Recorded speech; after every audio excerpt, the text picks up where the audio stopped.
ఉన్న బంగారాన్ని విడిపించి ఆ రోజు ఆన్లైన్ రేటుకే మేము కొంటాం. Sharma gold company.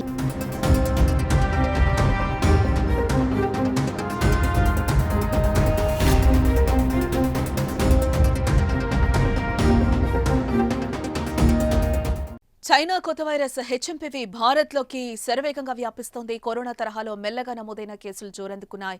ఇప్పటికే కర్ణాటక, గుజరాత్లో ఈ కేసులు నమోదవగా తమిళనాడులో కూడా మరో 2 కేసులను గుర్తించారు అధికారులు. చెన్నైలోని గిండి చెట్పేట్లో నివసించే ఓ చిన్నారిలో ఈ వైరస్ లక్షణాలు కనిపించినట్లుగా సమాచారం అయితే అందుతోంది. దగ్గు, జ్వరం, జలుబు, శ్వాస సంబంధిత ఇబ్బందులతో బాధపడుతున్న ఆ చిన్నారిని ఆసుపత్రికి తరలించడం జరిగింది. అక్కడ వైద్య పరీక్షలను నిర్వహించి శాంపిల్స్ ను పరిశీలించగా హెచ్ఎంపీవీగా తేలింది. సేలంలో మరో చిన్నారికి హెచ్ఎంపీవీ సోకినట్లుగా తెలుస్తోంది. ప్రస్తుతం వారిద్దరూ వేర్వేరు ఆసుపత్రిలో చికిత్స పొందుతున్నారు. ప్రస్తుతం వారిద్దరి పరిస్థితి నిలకడగా ఉందని తమిళనాడు ప్రభుత్వం ప్రకటించింది.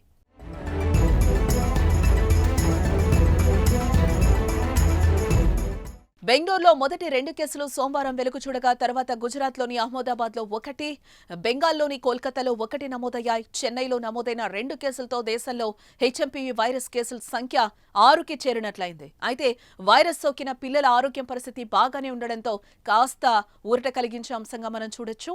అయితే ఎలాంటి ప్రయాణ చరిత్ర లేకుండా వారికి ఈ వైరస్ ఎలా సోకిందన్నది కూడా తెలియడం లేదు ప్రస్తుతం. దీనిపైనే వైద్య నిపుణులు దర్యాప్తు చేస్తున్నారు.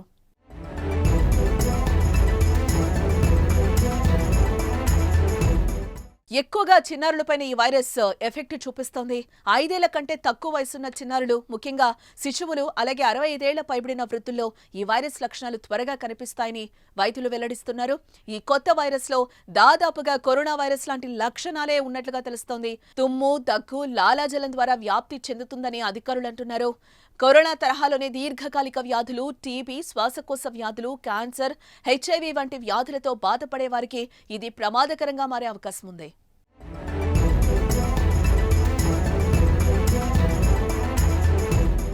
వైరస్ వ్యాప్తి నేపథ్యంలో కేంద్రం కీలక ప్రకటన అయితే చేసింది. హెచ్ఎంపీవీ వైరస్ పై చాలా అప్రమత్తంగా ఉన్నామని కేంద్ర ఆరోగ్య శాఖ మంత్రి జేపీ నడ్డా కూడా ప్రకటించారు. ఈ వైరస్ కొత్తది కాదని 2001లోనే గుర్తించారని కూడా వెల్లడించారు. అయినప్పటికీ ప్రభుత్వం అన్ని జాగ్రత్తలు తీసుకుంటోందని కూడా అంటున్నారు. పొరుగు దేశాల్లో, ముఖ్యంగా చైనాలో పరిస్థితి ఎప్పటికప్పుడు గమనిస్తున్నామని కూడా వెల్లడించారు. ఈ నెల 4వ తేదీన కేంద్ర ఆరోగ్య శాఖ హెచ్ఎంపీవీ వైరస్ పై కీలక సమీక్ష నిర్వహించినట్టుగా చెప్పారు.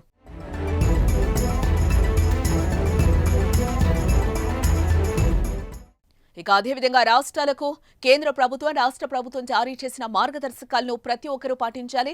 దగ్గు, తుమ్ముతున్నప్పుడు నోటికి లేదా ముక్కుకు హ్యాండ్ కర్చీఫ్ లేదా టిష్యూ పేపర్ను అడ్డు పెట్టుకోవాలి. సబ్బు లేదా ఆల్కహాల్తో కూడిన శానిటైజర్తో తరచూ చేతులనైతే శుభ్రపరచుకుంటూ ఉండాలి. గుంపుగా ఉండే ప్రదేశాలకు వెళ్లకుండా ఉండడమే మంచిది. అలాంటి ప్రదేశాలకు వెళ్లాల్సి వస్తే జాగ్రత్తలు ఖచ్చితంగా పాటించాలి. ఫ్లూతో బాధపడుతున్న వారికి దూరంగా ఉండాలి. జ్వరం, దగ్గు, జలుబుతో బాధపడుతున్నప్పుడు బహిరంగ ప్రదేశాలకు వెళ్లకూడదు. గుంపులో తిరగకూడదు. చాలినంత మంచినీళ్లు తీసుకోవాలి. పౌష్టికాహారాన్ని కూడా స్వీకరించాలి. అనారోగ్యం బారిన పడినప్పుడు ఇతరులను కలుసుకోవడాన్ని తగ్గించాలి. ఇంట్లోనే ఉండాలి. గాలి ధారాళంగా వచ్చేలా ఏర్పాట్లు కూడా మనం చేసుకోవాలి. కంటి నిండా నిద్రపోవాలి. ఇతరులకు షేక్ హ్యాండ్స్ ఇవ్వకూడదు. ఒకసారి వినియోగించిన టిష్యూ పేపర్లు కానీ హ్యాండ్ కర్చీఫ్ ని కూడా మళ్లీ వాడకుండా ఉండడమే బెటర్. కొత్త వైరస్ పై కరోనాలా విజృంభించక ముందే ఈ జాగ్రత్తలను మనం ఖచ్చితంగా పాటించాలి.